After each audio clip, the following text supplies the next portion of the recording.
Okay, DMC welcomes Helen Knight, an award-winning visionary and strategist in the nonprofit space. Helen also runs TechforSocialGood.ca as a support hub for nonprofits wanting to learn better ways to work and serves on the governing board of Cybera Incorporated. Helen, how are you doing today? I'm great, thanks. How are you? I'm great. Thank you so much for joining us today. Helen, for several years, you've been working in the nonprofit space, in particular in supporting vulnerable populations, which is a challenging, of course, but a rewarding area to have focused your recent career. So in that vein, I've got a couple of questions I'd like to ask to explore before our event, which is taking place January 6, 2021. Great. So my first question, Helen, is this: is technology is seen as a facilitator in most industries and increasingly a source, obviously, of competitive advantage. And yet, in emergency shelters, there are some very steep hills to climb with introducing technology. Can you dig into that a little bit, please? Yeah, absolutely. First of all, it is such a pleasure to have meaningful work and to have the technology skills that I've been working on honing for 20 years to be applied to make differences in people's lives. It's an incredible opportunity that I can't possibly leave anymore. It's so exciting. But some of the challenges that are experienced with the different nonprofits I've worked with across Canada are it investing in technology is seen as taking directly away from the mission. So there's a significant amount of work that needs to be done to articulate the effective business case and the return on investment that can be reinvested into mission advancement. That whole story that requires a lot of effort to talk about and really paint a clear picture.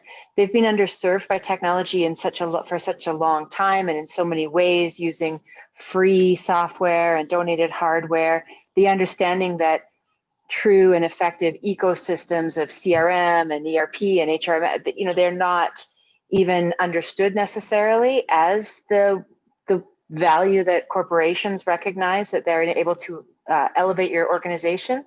So there's a lot of pain potentially at the front line that's using conflicting systems that aren't really working effectively together, data being entered multiple times. And they've heard a lot of promises from different vendors through the years. So when I come in with my business case of actually you can do things much more effectively by treating everything as an ecosystem and building things really intentionally and making these targeted investments, and it'll cost you less money than a whole bunch of Excel spreadsheets and a whole bunch of free access databases. I really have to do a lot of intentional calculation to provide the evidence that I'm telling the truth and show demonstrations of where it's worked effectively before, because there's so little exposure. Yeah, no, it's an interesting challenge for sure, and I too have actually had some experience in that space, not as much as I think you have, but the challenges are very, very real. Just my second question for you, Helen, is looking to the future, and I'm just interested how you see technology changing to make this better for those vulnerable populations who in fact feel fear when met with technology. That's something most of us take for granted. Definitely. It's a really broad topic. And I've got to be careful not to categorize people that are experiencing reduced resilience or challenges that put them into a situation where they're more dependent on technology, because it's people like you and me, and it's hard to generalize that population just as it is to generalize anyone else. But there's so much power potentially in the technology when you're in a situation where you don't have your driver's license, your government identification, you don't have your social insurance number, you don't have your Alberta healthcare, all of these critical numbers that are your bank card, all these pieces of ID that you're not actually connected to in any way. And when your entire town burns down, as we experienced in Northern Alberta, how do you connect yourself back to all of these individual numbers that are assigned to us if you're not carrying that card around? And if you're experiencing some of the challenges that do lead to the experience of homelessness, like mental health issues, physical issues, addiction issues potentially, then it's an increasing likelihood that you don't have those cards with you or have any access to those cards.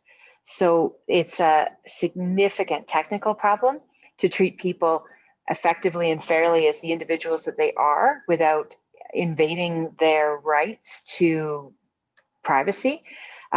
But the current systems are putting the onus on that vulnerable person to articulate and define their identity and their history, just like they would put on anyone.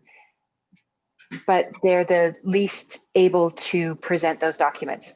So they're really falling through the cracks from a technical perspective. I mean, every IT nerd sees everything as an IT problem, and I do see this as an IT problem that I could help participate and alleviate.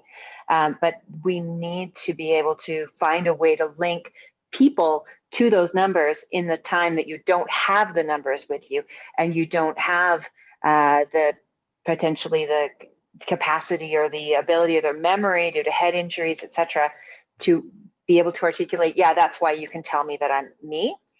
However, there are some real safety at a very low level. At the base level, there's a lot of interest in making sure that everybody that's in a facility has just as much, has been validated in the same way that you have, and that the people that are there, they're known. So there's sort of two sides of the continuum. People that don't want to be identified because it is a scary thing and they have that right to hide, to not share every detail. And there's the people that won't necessarily get the help that they need if we don't take that onus on ourselves to link all their material together and bring it to them so that we can move them to health and home. It's a complex problem. Yeah, it certainly has very, very broad implications on a social basis, but also from a technological basis, and the approaches that you're taking are